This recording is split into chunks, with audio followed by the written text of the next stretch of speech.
Come and dream with me.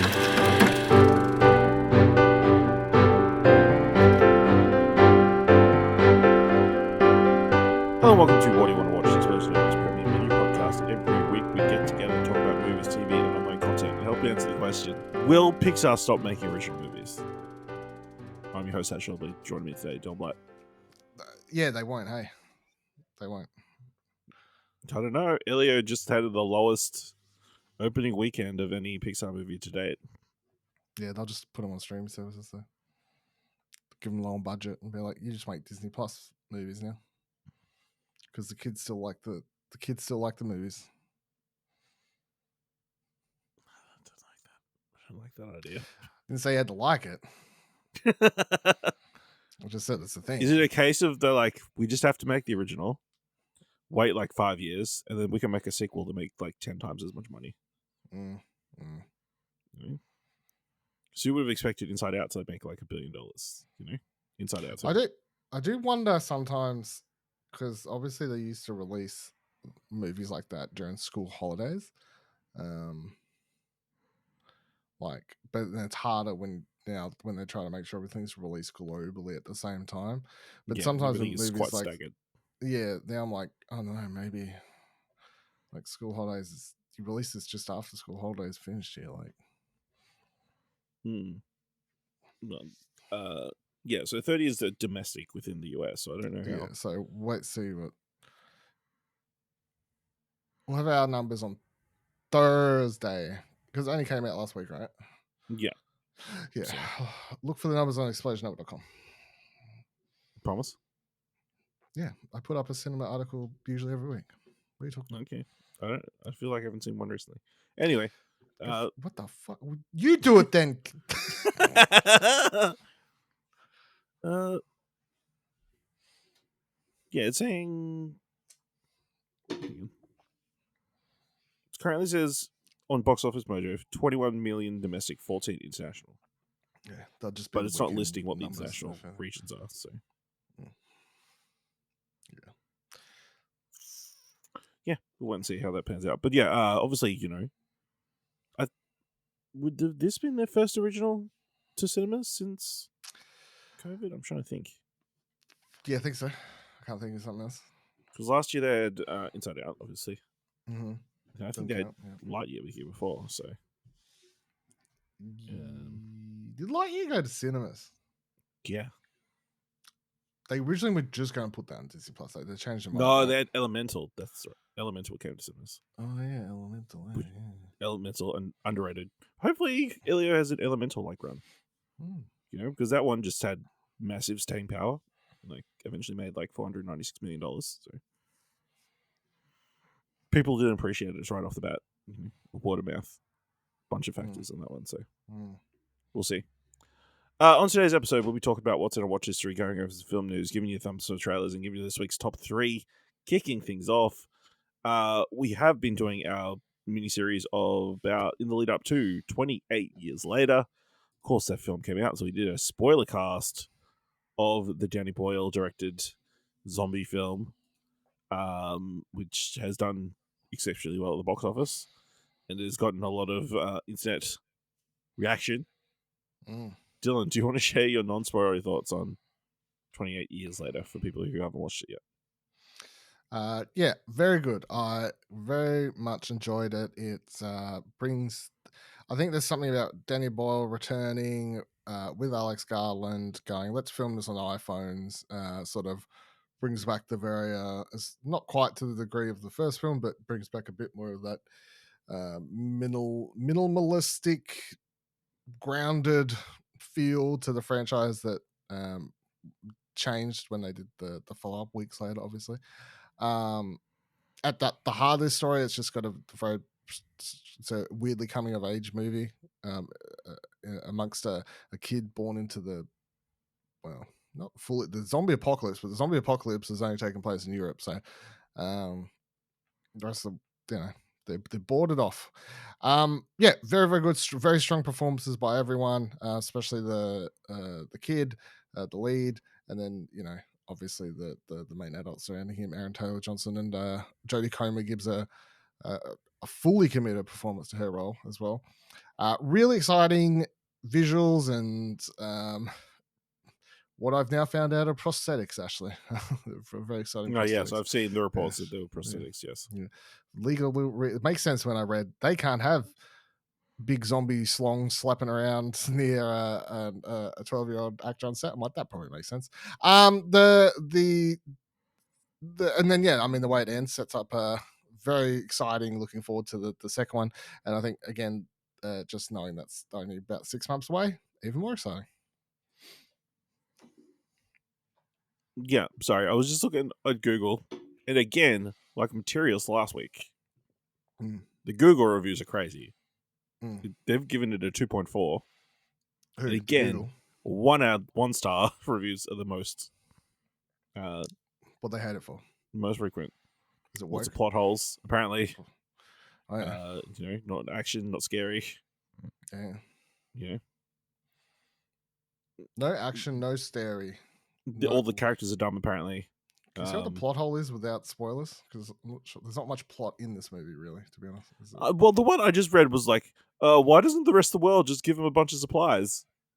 I don't think that's not a plot hole. That's just like a choice by the rest of the world to like, they're in a quarantine.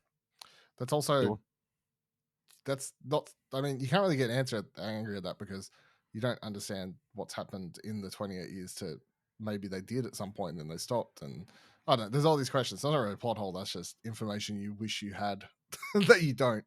That's not really relevant to the story that's being told in this movie at all. Another one's like, oh, why don't the crows get infected? Eating the infected. Because the disease isn't transferred by flesh. By Imagine sitting there watching you have to be making out with the crows. Yeah. Imagine sitting in the cinemas watching this for 2 hours, and as you walk out, the first thing you think is, why don't the crows turn? At that point, just stop watching movies. You know what I mean? Like, just stop. They're not for you. Yeah, they're not. Just move on. Different hobby, maybe. Yeah. No. No, I found it really engaging and emotional at times. Just ultimately enthralling. Like the whole 2 hours on the edge of my seat. Like at times incredibly tense. Other times, like you hate scary movies. Was this scary? Yeah. I don't. Well, I don't know if it's scary. It's not trying to be a. It's not out and out. I don't think it's trying to be a horror movie. It's just trying to be. It is trying to be this coming of age story that just happens to be set in a world where there's a bunch of zombie-like people. I mean, I'd say it's more of a thriller than a horror movie. If you had to pick from the. Yeah, it's because there's no scare. There's just that level of tension that you feel like something's going to happen. It's thrilling. I think it's trying to be thrilling. I don't think it's ever really trying to be like jump scary or any of that sort of stuff. Although when the fucking alpha's running, yeah, jump scary is scary. Reason, though. Yeah. But yeah, I mean, highly recommend watching this in cinemas.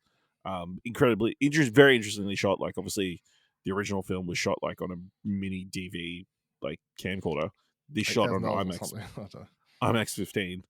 Of course, with like so many lenses and that kind of stuff. So it's like not exactly like you're pulling out your phone and filming it, but yeah, obviously you feel it's not quite filmic element to it. Score's good. The performances are stellar. And yeah, it definitely goes in directions I was not expecting this movie to go in, and then sets up the sequel film in a way that has me very intrigued. I've seen a lot of people point out the things that you mentioned in the spoiler cast about the characters who show up at the end. It's like, thank you. So I was paying attention. Fuck me, right? Yeah. I wasn't thinking about the crows. I was like, what's up with these people and their haircuts? Yeah. Yes, so go check out our spoiler cast for 28 Years Later. Once you go see the film, and yeah, let's start the countdown to the Bone Temple. Now, Dylan, we like to be on top of the biggest movies coming out every single week. The very most popular movies. We try to be. Now, we try to be. You know? Yes. Sometimes I can't attend all the big releases. They don't come to Tassie. Sometimes movies don't come to Tasmania. That was not a problem with this next one. Yes. Sometimes I do, and they hang around for what I would deem too long in the cinema, Yes. and I choose to not go watch them. Sometimes we just happen to miss things. Yeah. Thankfully, this week, the biggest movie of the year released on Max here in Australia. Yeah. The Minecraft, or a Minecraft movie. A Minecraft movie. We both decided to watch it in the last 24 hours. Without communication. Yes. Just, I assume you were like me and said, now that's on Max, I feel obligated. I feel obligated. Like one of the highest grossing, most talked about movies of 2025. I have to watch it. Yes. So stars Jack Black as Steve, the guy who just really likes mining and has gone into the mines at some point to find treasure and stumbles into the overworld. Yeah, something like that. I don't know. Minecraft stuff. He then finds a portal to the Nether, and these people want to use the crystal that he has to create eternal darkness so they can take over the overworld. So he sends the initial crystal to that opens into the overworld back to his home, thanks to his pet domesticated wolf, who stores it under his waterbed. Unfortunately, it's put in storage at some point and is bought by Jason Momoa's character, who is a former pro gamer from the 1980s, who is just struggling. The garbage man. Garrett, the garbage man, something. But wait, there's more actors and weird. Yeah, there's more characters. So the crystal comes into his possession. Then there's these two these two siblings, whose names I'm struggling to remember. One's Emma Myers from Wednesday, and the other one is the brother. There you go. It's Henry and Natalie. So Henry's like a very creative kid, very smart. His sister is just trying to get by. Their parents have passed away recently. No. She's moving there to take over the social media account, the local potato chip company. Yeah, to get above 75. 75 followers, yeah. So after an incident in school, Henry calls... Coolidge plays the vice principal. Yes. Henry calls Garrett, the garbage man, Garrison, to come bail him out because he doesn't want to get his sister in trouble. Also got his mobile number at some point. Well, he goes to that shop in the morning and gets the mentorship. The mentorship thing, yeah, that's right. The mentorship flyer. And they go follow the crystal to some location to open the gate. Meanwhile, Emma Myers is freaking out because Henry hasn't come in from school, so she calls the real estate agent that just gave him a house to come help her find... Who runs a zoo on the side. Who runs a mobile petting zoo on the side. So they all end up in the mine. We just spent 10 minutes setting up this movie. It sounds like you're explaining the whole plot of the movie. Well, they spent like 20 minutes setting up this movie. They spent 20 minutes setting up this movie. So, then finally they all end up in the mine, and then they end up in the Minecraft world where they, have to deal with what's happening in the Minecraft world. Let's Minecraft! Let's Minecraft. Yes, but all that build up, Dylan, what do you think of a Minecraft movie? It's a bad movie. It's perfectly watchable. If that was this. It goes for too long. How long does it go for? What's the runtime this thing? It's like 101 minutes, it says. Okay, so hour 40. Hour 40. Still felt way too long. I weirdly was enjoying the really ridiculously long first half an hour that you just described. For putting everybody into place. Just the oddities of putting... I knew this movie was going to be bad when it spent 10 minutes just with Jack Black's character, like explaining his entire... Doing the... Like, when you start a movie with, like, just a narration and you're spending 10 minutes setting it up, like, the only movie that gets away with that is Lord of the Rings. Otherwise... This movie has two separate narration bits. Yeah, that's crazy. It's got a narration bit for Steve, and then has a narration bit for... So much fucking narration and setups of characters for a goddamn Minecraft movie. I was like, Jesus, just... I mean, they should have just had narration for everybody. Yeah. That would have been a funny That would have been funny. I mean, it's weird. It's I don't know. It feels like a lot of a lot of hands are in this, and that's why I it's mean, like it's got 16 writers or something. I don't know, yeah. not that many, but it has a lot of writers The involved opening for a credits movie. took a while. Yeah. There's a lot of cooks in the kitchen here, and you can tell. And I think it's why some bits worked for me and some bits didn't. And by some bits working, I mean the type of silly humor of Jason Momoa getting really annoyed when he purchases this garage at the start, and then Jermaine Clement playing this of a like cowboy like character who's like, we're just two men, we're just like whatever. I was like sort of into the movie at that point. Let's leave Like, him. He doesn't respect the storage community. He doesn't respect the storage community. I feel like all of that, I was vibing with the movie at this stage. I was like, this is silly. This is silly but fun. Then once you sort of get into the Minecraft world stuff, it is mostly downhill. I think Jack Black's just too Jack Black. Like he's Jack Black at 110%, 120% of the time. Like this character of Steve does not calm down. Like everything he says is at 110%. He's not a character. He's just a cartoon, you know, which I guess is what I was going for. But then I'm also like, I don't know, just sort of grates on you eventually. You sort of get sick of it.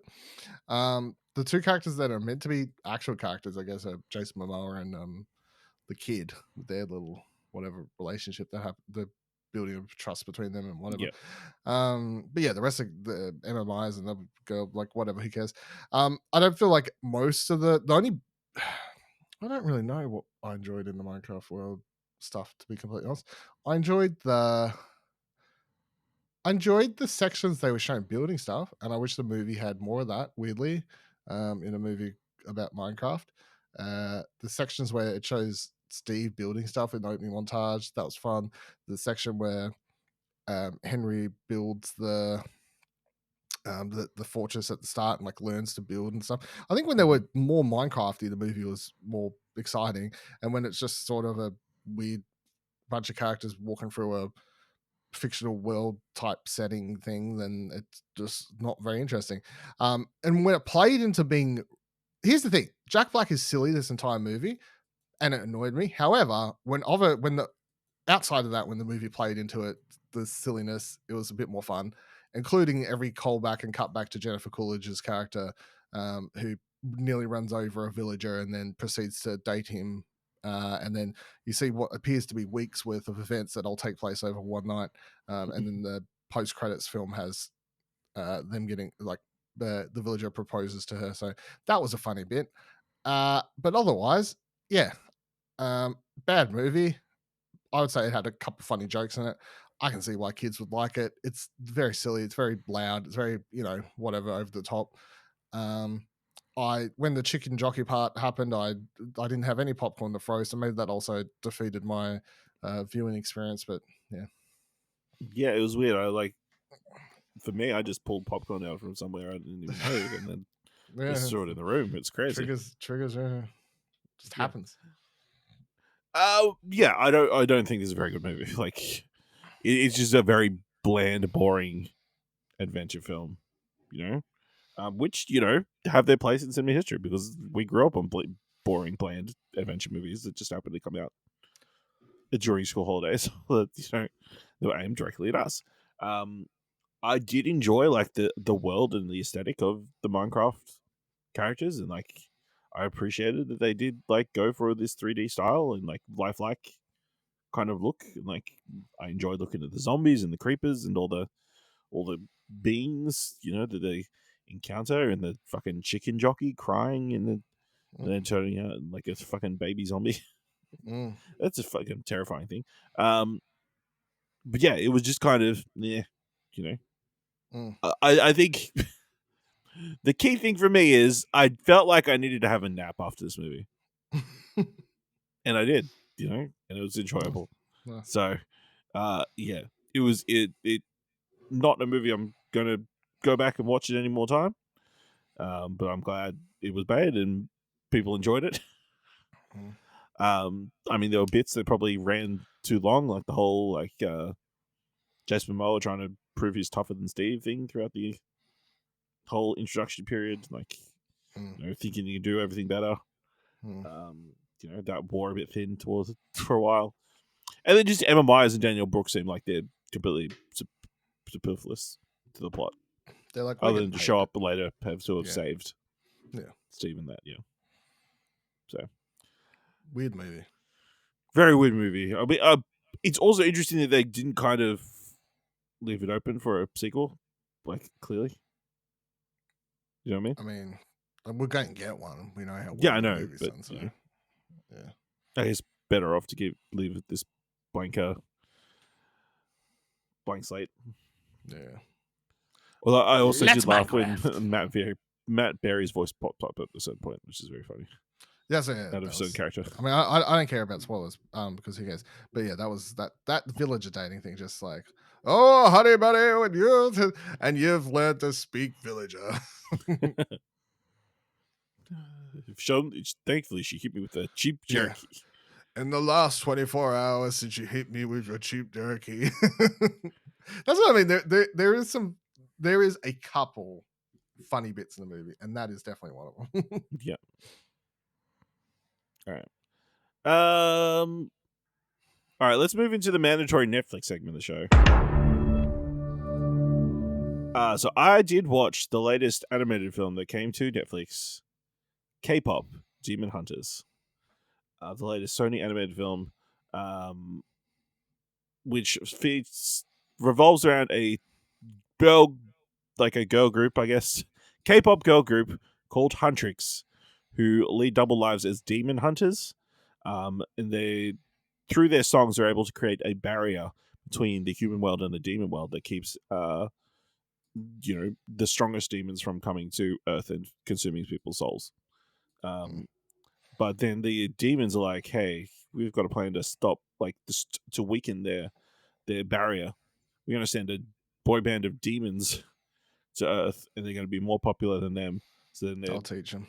it'll weaken it, so they can't seal us off." And yeah, that's the basic premise. But then it gets a little bit deeper because of all the characters. So one of the girls has this very deep secret that she's keeping from all the other girls, and she bonds with one of the demon characters about this secret, and it's like she starts to become conflicted about what they're doing, why they're doing it, and like if they can actually seal these demons off.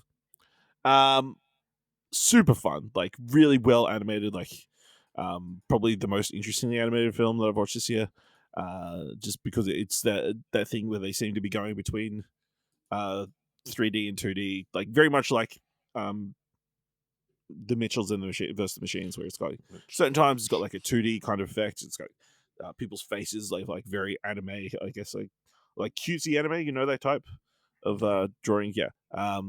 At certain points, and but then at other points it's like stunningly beautiful 3D animation.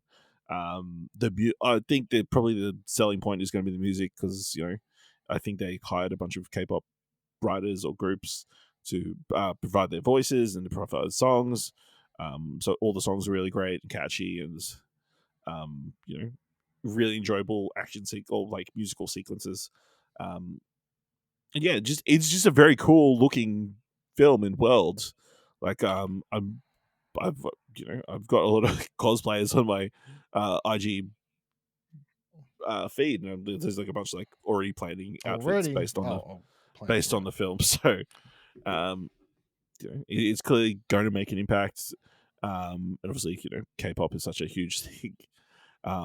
It's naturally going to get some people's attention. But yeah, I found it really enjoyable. I think the story is just kind of fine. The conclusion is maybe a little bit convenient, but it kind of hits all the notes that it needs to hit to be compelling and enjoyable and fulfilling. So, yeah, if you're not going to fork out some money to go see Elio this weekend, which you should, check out K-pop Demon Hunters on Netflix, because it's very impressive. And it is kind of disappointing that it is in cinemas. But it's probably going to get way more attention this way than it would have. I gotta be honest, like I still want to watch this, and it's like sitting there on my to watch list. But it is that thing of like, if this was at the cinemas last week, I would have went and watched it. I just would have gone. Yeah. So, yeah, very very cool, full Korean voice acting crew. So, as far as I'm aware, so yeah, Although it's all in English. It's I mean, there's lines of the songs that's clearly in Korean because I was watching with subtitles. Like, but yeah, really fantastic. So check that out. So John, you watched a couple of the latest Netflix documentaries. Let's start with Titan, the OceanGate submersible disaster. Yeah, I found this quite interesting. This was definitely, I think, one of the better Netflix documentaries that they've put out this year. Well, probably one of the better documentaries I watched this year, to be honest. At least I found it quite intriguing. The only problem I feel like people are going to have with this is, and this is where it worked for me, but I can see some other people probably leaving really annoyed, is I weirdly, when I click play on this, did not expect for it to delve much into the people who were on there when it blew up, because I just didn't think that would be a road would be going down. So I enjoyed it from start to finish because it's more about like the history of the company, the dude who ran it, who was obviously on the Stockton Rush, but he was on the Submersible when it exploded, and all that stuff. But it delves across his history, the testing the company did, the people who left, the people who were fired, the people who tried to bring up all these safety concerns, the few some other trips that successfully did, trips that did where there was a lot of early warning signs, like all these sort of things. And the movie ends, it doesn't delve into the final journey, because, and this is I think the reason I like the movie this so much, is it done enough over the 2 hours of explaining what would have happened on there. It explains to you these weird noises you would start hearing, this cracking noise that would build and build and build, and it was like all these little bubbles in the threads of the thing, until eventually nothing, bang, would it just would have, like, they show you on all the testing that they did, that by the time you get to the end of it, you don't need them to re-explain to you or attempt to create footage or whatever of what happened. If you've been paying attention, you know what happened. They've just told you what happened. It's bang, right? So, but I have seen, since I've watched it, some people saying that they didn't enjoy it because it delved, like, oh, I thought it would show more of that, blah blah blah. Well, it doesn't need to, though. Like, at least for me. So, also found it just a very interesting look at, because I knew nothing about him, the Stockton Rush dude, the CEO. But yeah, he seems like a huge big dick energy wannabe. Like, I wish I was Elon Musk type. Like, like, nothing but bad vibes. Crazy, but yeah, I would suggest watching this one. I thought this was good. All right. And then you watched the latest entry in, I guess, this new series that Netflix is working on, Trainwreck. Trainwreck Poop Cruise. Yeah, this goes for about an hour, I think, so it's like not particularly long, but it's okay. It's watchable. It's definitely not hardcore journalism of any sort. But I remember seeing the headlines, but I didn't follow it too much, other than that there was a cruise ship where I remember just seeing stuff like cruise ship stuck in water, sewage leaking. And I'm going to be honest, it may make me sound ultra mean, but my mind went, anyone that can afford to go on that probably deserves that. Wow. I'm just being honest. Because, and I'd never looked into it any further than that. But yeah, I mean, they were stuck on water for, I can't remember, a few days that they had. But it also just, like, it doesn't really super delve into it, and you can tell by the style of it. It's just, this is meant to be a bit more of a pulpy, fun look, and interviews with the people, a few different groups of what happened on there, and stuff like that. But it also just makes me go. They talk about at one stage this where they go around and hand out, like, toxic waste bags, and they tell everyone to poop into those instead of using toilets because the surge stopped. And it's like the human test element that made me just think, everyone does, like, they didn't go into it super hardcore, but I'm like, everyone done such a bad job at this because they felt like it was degrading themselves, that they made their situation worse. Is that, like, if everyone had potentially just done, yeah, it's, you're pooping in a bag, it's weird. You know what I mean? But if everyone does it and then places the bags where they're it just Anyway, weird thing. Sort of because it started by fire, the fire gets put out the engine room, whatever, they get stuck out there. But yeah, it's a wild journey for those people. I mean, no one died, so Yeah. Still crazy. crazy. All right. That's everything in our watch history. Let's move into a little bit of film news. And Dylan, it's very rare that we get hope put out there. Yeah, I know. You know, in the world of film and TV. Yeah, hope. Yeah, all right. Yeah. You know, but this week we got a tiny little sliver. Reading from IndieWire, it's been 6 years since the second and thus far last season of Mindhunter hit Netflix.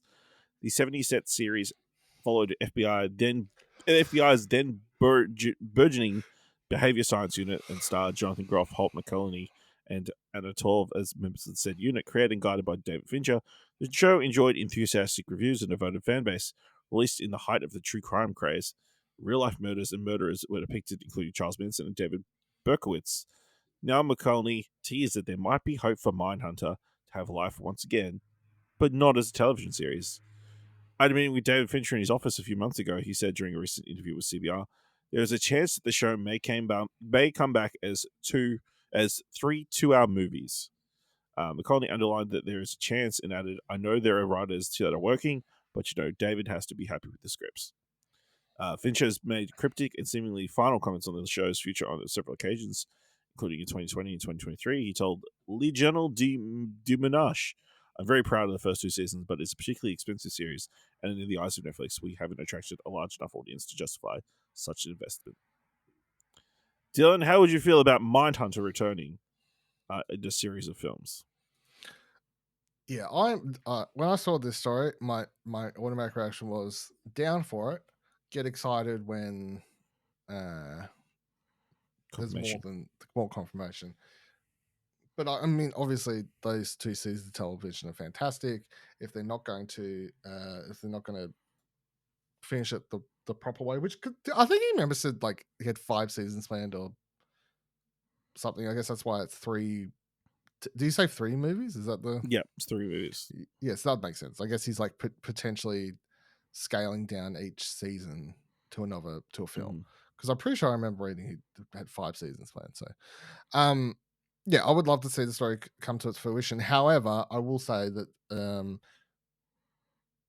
as good as the films have the potential to be, they have set like sort of a structure and pacing in those shows that allows them to have a bit more time for the side characters who will get shafted in like I would fully expect Anna Torv's character to get completely shafted in the film.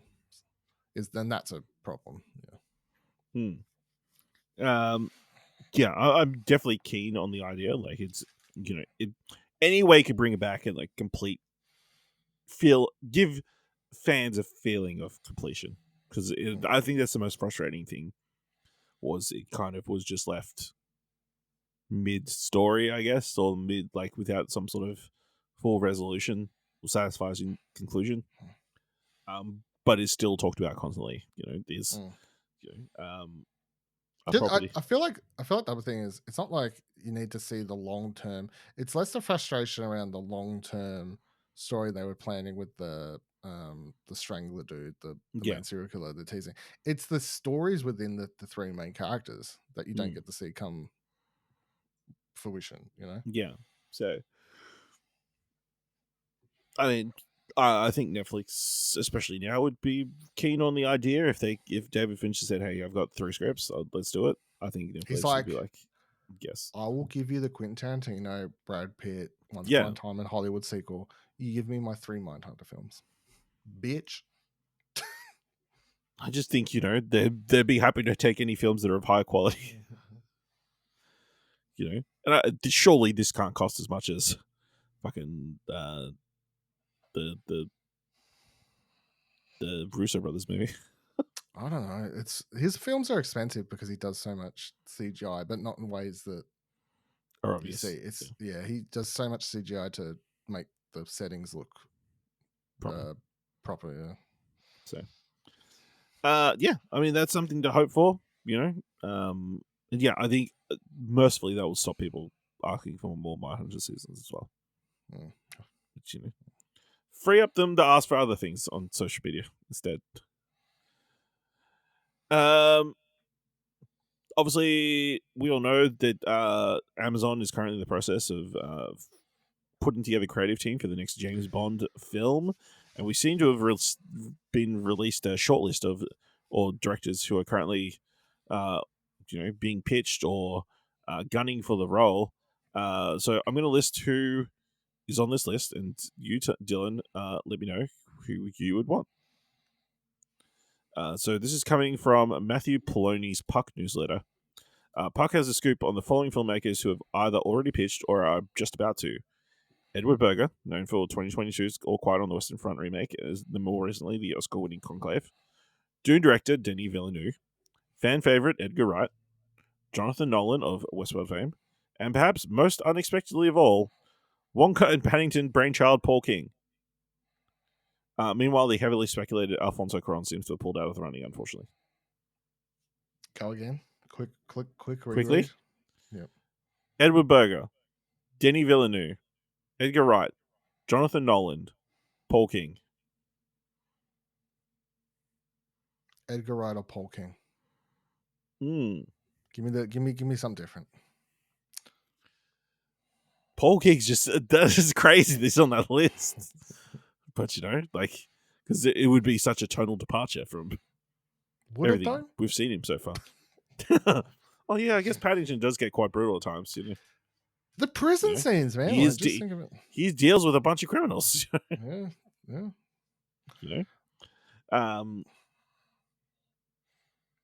Yeah, it's like that is an impressive list. Any of those people, you'd be super happy. Yeah, I feel like they'll all be good. I think a few of them would probably deliver the film that would expect more than something surprising, and that's why I'm going with either of those two. Just because obviously Edgar Wright would deliver an Edgar Wright James Bond movie, which you can picture, but you can't really picture. And then Paul King, you don't really know what that would look like, which is sort of exciting. Just James Bond breaking the song at some point. Yeah. And he's already worked with Q. Yeah. Well, I assume they'd have a brand new cast you'd expect with this reboot. I don't think Ray Fiennes is coming back or anyone, Yeah. So, yeah, we continue to stay on James Bond watch. It's one of those exciting things that's still coming forward. We don't know. Remember last time they did the reveal event for the movie's title and who its villain was going to be and all that sort of stuff? They did a live stream. Do you remember that? No. Yeah, they did a live stream. I remember staying up for it. What, for No Time to Die? Yeah, it was at like 1 a.m. in the morning or something. Yeah. They had the cast there. Or some of the cast, on the live stream. Yeah. I mean, it's crazy when you think about it. It's been like 20 years since we've had a new Bond. So it's kind of a monumental moment. It's crazy it's going to be Aaron Taylor Johnson. Yeah. Who's really good 28 years later, So someone asked him on the red carpet, what's next for you after these 28 Days films? He said, I can't talk about it. Craven sequel. Fuck off. Last bit of news, we're hip with the kids. And that's why we really enjoy the Nickelodeon Kids' Choice Awards, which took place this past Saturday. So I'm going to run through the winners on the either television and film categories, and you let me know if these answers surprise you. In television, the favorite kids' TV show was The Thundermans Undercover. Favorite male TV star was Jack Griffo from The Thundermans Undercover. Who? What do you mean? Who the fuck is The Thundermans Undercover? It's a sequel series to The Thundermans. What? Thundermans Undercover. What the fuck is this? That is the most family ass looking Nickelodeon show I've seen, actually. Yeah, fair. That's fair. Yeah. The Thundermans. Okay. So the original show ran 4 seasons. Yeah. This is in its first season Yeah. as a multicam, like superhero-esque Yeah. show. Okay. So the Right, favorite yeah. female TV star was Kira Coruscant, also from the Thundermans Undercover. I Favorite just want to say, what am I saying if I'm shocked by these answers? Yes, to all of the above, because I've never heard of any of these things. So, Okay. Favorite family TV show was Exo Kitty. Favorite male. Netflix show. Yeah. Yeah. Favorite male TV star was Zolo Meriduna from Cobra Kai. Favorite female TV star was Peyton List from Cobra Kai. Whoa, big Cobra fans over there, Nick. Yep. Hey? Favorite reality TV show? America's Got Talent. Sort of boring pick, to be honest, for the audience. Yeah, come on. Yeah. Traders is right there. SpongeBob SquarePants was the favorite cartoon. Shocked. Are they allowed to pick anything else? It would be bad if it was like a Disney cartoon. Yeah. Then in the film category, the favorite film for the kids was Wicked. Oh, Wicked. Yeah. Favorite movie actor was Jack Black from Minecraft. Oh. Favorite movie Let's actress. Minecraft. Favorite movie actress was Ariana Grande for Wicked. Oh, Wicked. Yeah. Favorite animated movie was Inside Out 2. Favorite male animated voice was Dwayne Johnson for Moana 2.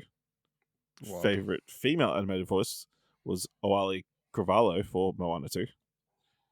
Favorite villain, Jim Carrey for Sonic the Hedgehog 3. To clarify. And this one baffles my mind. Favorite butt kicker, Emma Myers for the Minecraft movie. Yeah. Mm-hmm. Can't agree with all of those. Mm-hmm. Kids these days got no taste. So yeah, that's all the film news that we got this week. Let's move into giving some thumbs to trailers. Of course, you can find all the trailers we're about to talk about in the show notes below. Kicking things off, let's talk about The Naked Gun, directed by Akiva Schaffer, starring Liam Neeson, Pamela Anderson, and Paul Walter Hauser.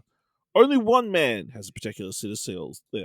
Only one man has a particular set of skills to lead police squad and save the world. Dylan, what did you think of this sequel to The Naked Gun?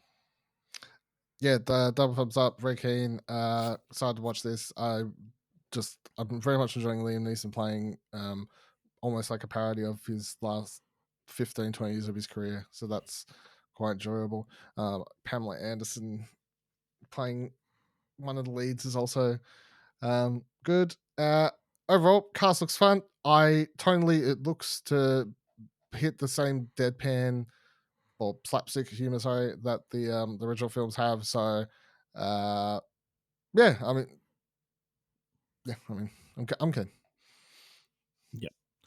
I'll give it 2 thumbs up. It looks like a good time, especially as someone who's not watched a Naked Gun film. Like, not an entire one the whole way through. I feel like I probably watched bits and pieces that have been on television. I don't know. You know, I got gaps. They were on TV all the time. Maybe something else that was always on TV all the time I watched instead. You know? So, but yeah, Liam Neeson looks like he's having a lot of fun. Looks like some really solid gags. Like, obviously, there's the heat vision gag where it looks like she's doing something, but she's cleaning the oven. Mm-hmm. Throwback gag. Yeah, very funny. So yeah, definitely keen for that one. Which is coming to cinemas on the 21st of August. Next trailer is for Push, directed by David Chavana and Justin Powell, starring Alicia Sands and Raul Castillo. Haunted by the memory of her late fiancé, Natalie Flores finds herself 8 months pregnant in a desperate need of a new start. Determined to regain her sense of self, she moves to America and uses her real estate license to take on a challenging listing. However, she soon discovers her new listing may be a deadly end when she catches the eye of a sadistic killer at her open house. After becoming stranded at the property, Natalie falls into premature labor, starting a physiological ticking clock as she must find a way to escape before she gives birth. Tell them, what do you think of this trailer for Push? Yeah, I'll go one up, one down.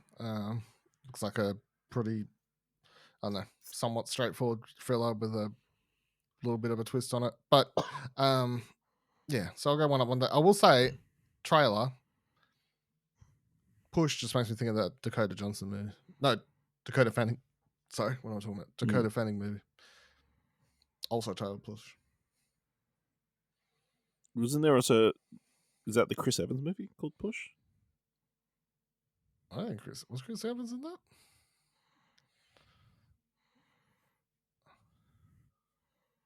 Yes. Was he? Okay, I couldn't Yep. remember who. Okay, I just remember she's in it. Yep. Yeah, one up, one down. You've watched that, have you? No, Not I Naked haven't. Gun? No, I just remember the poster. Yeah, it was a cool poster. Yeah, it was like them, and then the circles Yeah. with the powers or whatever. Yeah, barely remember anything about the movie, to be honest. But I remember it had a cool poster. I remember she's in it. I remember I watched it. Yeah, I think it looks fine. Looks like a solid thriller. Obviously the going to labor adds a different dimension to it, and then I'm like, that's why it's called Push. See, they're smart. They're smart. Yeah, but in that situation, you don't actually want to push. You want to you want to pull. You want to relax. I don't know. No, don't relax. Tighten that. Tighten those those kegels. holes. Yeah, squeeze. Squeeze. On that note, this comes to Shudder on the 11th of July. Oh, God. Next trailer is for The Toxic Avenger, directed by Macon Blair, starring Peter Dinklage, Jacob Tremblay, Taylor Page, Julia Davis, Johnny Coyne, Elijah Wood, and Kevin Bacon. A janitor becomes a social outcast when a freak accident at a chemical factory turns him into a mutant. However, he soon uses his newfound superhuman strength to battle slimy criminals and a corrupt CEO. So, Dylan, this was originally premiered in 2003 at Fantastic Film Fest, I believe. Mm-hmm. It's finally coming to cinemas. What did you think of the trailer for The Toxic Avenger reboot? I've never watched the original. I'm well aware of the imagery of the Toxic Avenger, but I've no Love attachment to the series. So I'm watching this as a newbie like anyone. And I gotta say, this trailer is great. 2 double thumbs up, maybe 3, maybe one of the best trailers of the year. Just such a fucking wild trailer. Yeah, I'm keen to watch this. This looks like a great time. I don't know why it took so long. What are we talking about? Why'd they hold this back? Here we go. In July 2024, it was reported the reason for the film being unreleased for wider audiences was due to ongoing difficulties in securing a distributor. It has been described as unreleasable due to its gore and graphic content. Filmmaker and producer Adam Mansky said on X that no distributors have come forward, citing concerns that it's not safe enough to market and suggests that it might become lost media. But in January 25, it was announced Cineverse had acquired the distribution rights with plans for it to be released theatrically. That does make sense. When the trailer starts and it's like, from the people that brought you Terrifier 3, it's like, yeah. Well, yeah, okay, that makes sense. that did like click into place, kind of. Yeah. They picked it up, yeah. Yeah, I mean, I have to give it 2 thumbs up. It's like crazy, over the top bizarreness. The fact that he has a mop that kind of just destroys people's faces, just melts their faces, I guess is the easiest way to describe it. The fact that Jacob Tremblay is Peter Dinklage's son just is very amusing to me. Just because we all think of Jacob Tremblay as this little kid, and now he's all grown up and fucking old now. Yeah, Elijah Wood just playing this. Elijah Wood seemed to be like fucking dude. I don't know. Resurrecting the Penguin from Batman Returns. Kevin Bacon's just playing Kevin Bacon. But... Yeah, absolutely. So, yeah, it definitely very intriguing. So, of course, we watched the red band version of the trailer. I believe I can't imagine what a non-red band, a green band trailer would look like. No, who knows? I'll say, as violent as it is, it's so over the top and ridiculous. It's meant to be funny and fun. Yeah, It's definitely not like no, it's not gory and disgusting. It's gory, but not in a realistic like. It's not Terrifier. No. Terrifier is meant to scare you with its gore. Yeah. This gore is just meant to be clap and cheer because it's so Yes. over the top. So the Toxic Avenger is currently slated to release here in Australia on the 28th of August. Nice. Next trailer is for Kangaroo Island, directed by Timothy David, starring Rebecca Breeds, Eric Thompson, Adelaide Clemens. Kangaroo Island follows Lou Wells, who has hit rock bottom after a promising start to a Hollywood career. Now broke and aimless, she reluctantly accepts a plane ticket from her strange father to return home to South Australia's ruggedly beautiful Kangaroo Island. As years of unresolved tension starts to resurface, the reunion becomes even more complicated when Lou and her sister Freya learn about Rory's secret. So, what do you think of the trailer for Kangaroo Island? I'm going to go because I hate Australian cinema, of course. I'm going to go double thumbs down this trailer. It was just sort of all over the place. I thought it's totally, I don't know, just it was very odd. Just I don't think it was exciting. It was not the sort of trailer that made you want to watch the movie. To be completely honest, I will say that I do want to watch the movie because that was a lie and it was a trick, and I'm the one here that actually likes Australian cinemas. But yeah, trailer wise, double thumbs down. I'll go one up, one down. You know, it looks like a perfectly average trailer. Nothing too offensive. It definitely was trying to give like the I don't know, prestige kind of feel to it. Didn't give much away in the trailer, which I think is, other than, you know, obviously these characters are estranged and like haven't been around each other for a while. Seems like there's going to be romantic shapes involved in some way, and none of that synopsis was really in there. So, I mean, it looks fine. It's pretty. Kangaroo Island's a very pretty place. You know, can't go wrong there. So, You've been there, have you? No, I've seen photos and that kind of stuff. Oh. So yes, Kangaroo Island is coming to Australian cinemas on the 21st of August. Last trailer for this week. Springsteen, Deliver Me From Nowhere. Directed by Scott Cooper, starring Jeremy Allen White, Jeremy Strong, Paul Walter Hauser, Stephen Graham, Odessa Young, Gabby Hoffman, Mark Maron, and David Krumholtz. The film chronicles the making of Bruce Springsteen's 1982 Nebraska album when he was a young musician on the cusp of global stardom, struggling to reconcile the pressures of success with the ghosts of his past. Recorded on a 4-track recorder in Springsteen's New Jersey bedroom, the album marked a pivotal time in his life and is considered one of his most enduring works, a stark, somber acoustic record portraying the lives of blue-collar workers who try to succeed in life but fail at every turn while searching for a deliverance that never comes. Dylan, what are your thoughts on this Bruce Springsteen biopic? We gotta give 2 thumbs up for the boss. You know what I mean? Like, gotta say. No, this looks good. I mean, music biopics.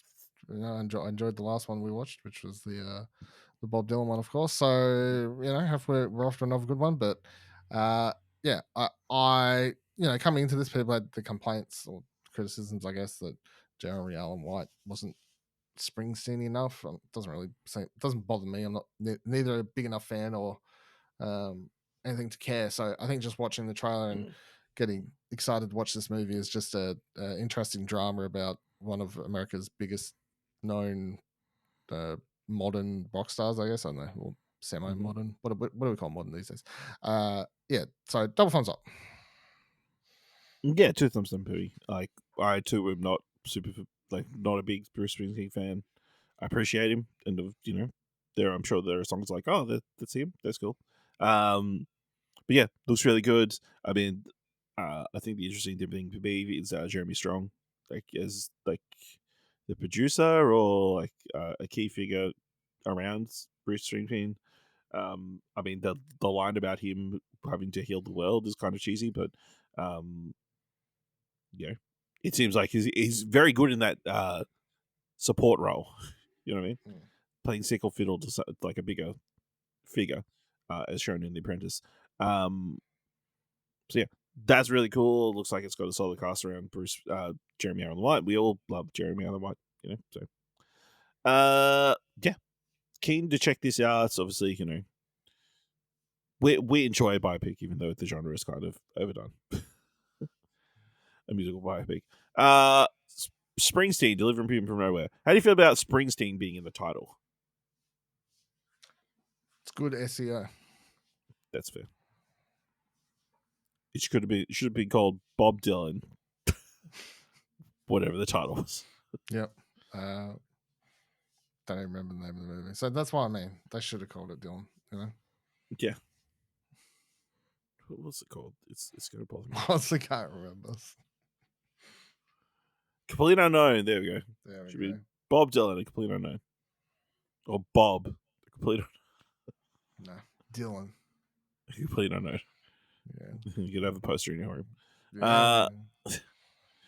Springsteen, delivering from nowhere, is coming to Australian cinemas on the 23rd of October. All right, let's move to this week's top 3. Definitely in the top 3. And in honor of F1 hitting our cinemas this week, this week's top 3 is top 3 racing films. Dylan, what's your number 3? I am not happy with my list. I'm going to be honest. There's a lot. When I strictly said only films that I'd consider actually racing, I've watched a lot of car movies. I realized that, but there's a huge chunk of what's considered good racing movies that are missing from my library.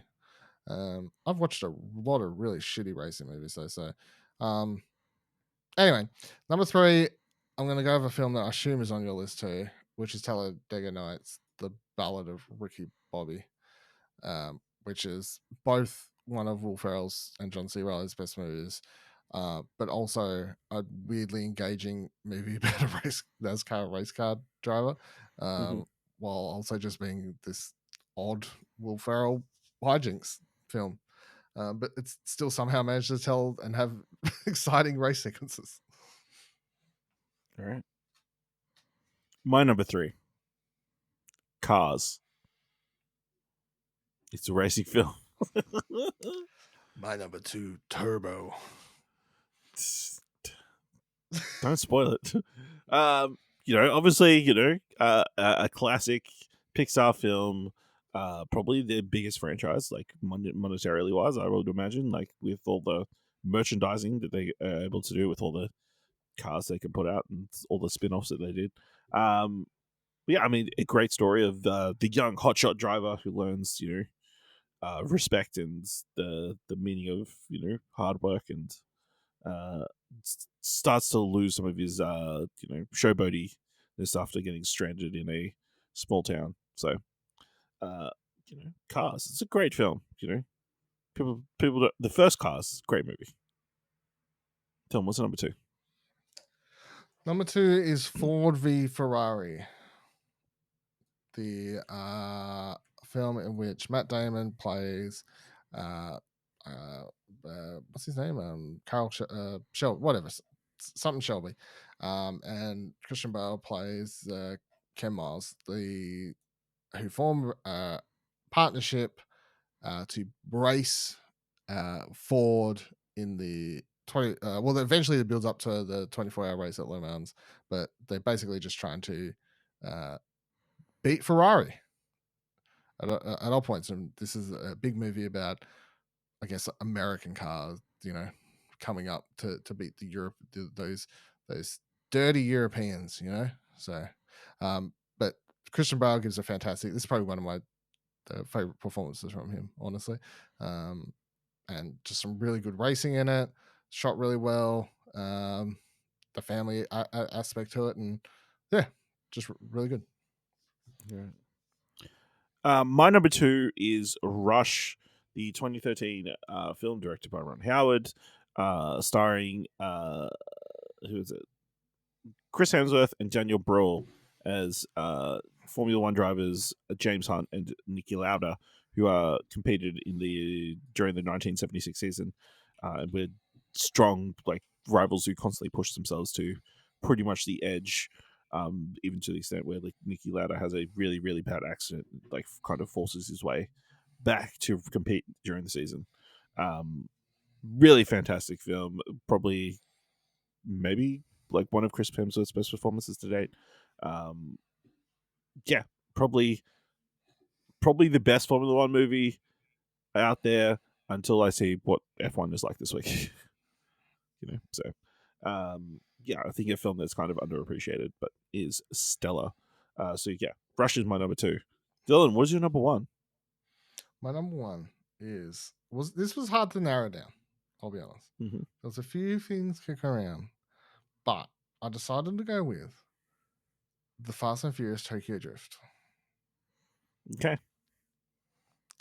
Because I had to pick a Fast and Furious film. Yeah, of course. Yeah. Can't do this. You can't do like I had that Fast and Furious. Yeah. Like, you know. What kind of list would it be if it wasn't? Kind of list. What kind of list? Yeah. But, obviously you got to pick sort of, it's either the first or third one because they're the most race heavy. Racing. However, I think Tokyo Drift is the most race centric to the point that its finale is actually a race down the mountaintop. Yes. Now you may be like, drifting, does that count? It's like, yes, because they're drifting while racing. Yeah. That's important distinction here. So whoever gets to the bottom of the mountain. Yeah. First. Yeah. Not stylistic points. Shout out to Twinkie Bow Wow. Our boy Han. Our boy Han. Classic characters. Sean Boswell. Yeah, and all those other kids who come back later. Oh, yeah. I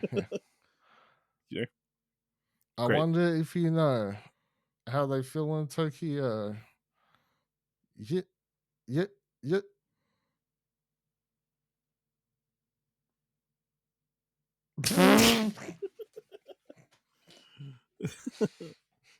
All right, my number 1 racing film will not surprise anybody who's listened to this podcast for a while. It's fucking Speed Racer. It's fucking Speed Racer. The Wachowskis, they know how to make a racing movie. It's a movie about how the racing industry is corrupt and like holding everybody down. It's all prefixed and everything. But then Speed Racer comes in and like shakes up the system. Not going to play by the rules. I feel like you haven't, which is probably not true of actual racing, but I feel like in the last month you've done 2 lists that involved you. Well, Speed yeah, Racer. we did have the best live action remake. Yeah, so I don't know what you're trying to do, but yeah, just bringing Speed Racer back into the public consciousness. Yeah. Where's my Speed Racer sequel? That's what I want to do. Those that's racing sequences, fantastic. Beautiful. Dylan, this week, what do you want to watch? F1. Shock. I am shocked. Shocking. TV. What is on the TV? I forgot to look. What? I don't think there is anything, is there? No. Really? Nothing this Am I week? missing something? Oh, Iron. Sorry. I'm looking forward to watching Iron. What's Ironheart? Okay. Thank you. Ironheart. Yeah. Yep. All right. Let's start with this. Dylan, do you know there is a massive sequel that's coming out to cinemas this week? Megan 2.0. For a movie that made a ton of money? Megan 2.0. Yes. A movie that I feel has not been advertised in any sort of way close to the way the first movie was. That first movie got major social media push off that dance going viral in the trailer. I don't think they could plan that. That was just natural, Yeah, but I don't feel like they've done any advertising outside of, I think they had like a Megan walking down like Melbourne Fashion Week. I have seen the trailer has been playing the last couple times I've gone. Okay. Maybe it's because So of the type of movies I go to see. I don't see the trailer in front of. Yeah. They played it in front of 28 years later. Okay. So I just feel like there's no buzz around it at all. No, I don't feel like there's. I do also feel it'll be interesting to see how people vibe with it because it's obviously so different to the first film. So, but I mean, I'm keen to watch it. And then on the TV front, Mm. two of the biggest releases. Ironheart. Never forgot the Ironheart, name which of we'll it. be talking about on all new never forgot- podcasts. There we go. I'm trying to get you to plug. You know what I mean? Like, But throw The on your Bear bone. Season 4 is dropping this week. Yeah, I haven't watched season 3 yet. Squid Game Season 3 is dropping this week. I haven't watched season 2 yet. Hal and Harper, the Cooper Rafe TV show with Billy Reinhart is coming out. Starts this I week. haven't watched his last movie yet. And then Smoke, starring Taron Egerton and Joni Smollett, is coming up on TV Plus this week. Yeah, I haven't finished watching Greenfell Uncovered on Netflix, which I started before recording, about the real life fire and UK apartment I'm blockers. interested in watching that one. Yeah, it's good so far. I mean, terrible, Terrible and fascinating documentary. terrible and fascinating at the same time. But I can't watch Smoke until I finish that. So All right. Yeah, it's going to be a big week of content, which we probably won't end up watching any of because Death Stranding's coming out this week. Fucking, hell yeah, on the beach, baby. which is also cinematic, apparently. You know, who knows? With the amount That of is- cutscenes, we might count it in what do you want to watch? Death Stranding 2 is a video game. It's a movie. It's a TV show. It's a music album. Hmm. It's a book. It goes Death beyond Stranding is genre, it goes beyond me. formats and Yeah, genres. it's a rock. It is a rope. It's a rope, yes. Yeah. Let us know what you're going to watch this week by letting us know on Blue Sky at explosionnetwork.com or find us on other social media at ExplosionPod. If you want to help us out here, or what do you want to watch, leave us a review on Apple Podcasts or on Podchaser. Leave us 5 stars, and you can leave 5 stars or just tell people about the show. And if you've enjoyed this episode, thought it's worth $1, head on over to our Ko-fi page at explosionnetwork.com/support. Thank you very much for listening. Until next time, keep watching stuff, I guess.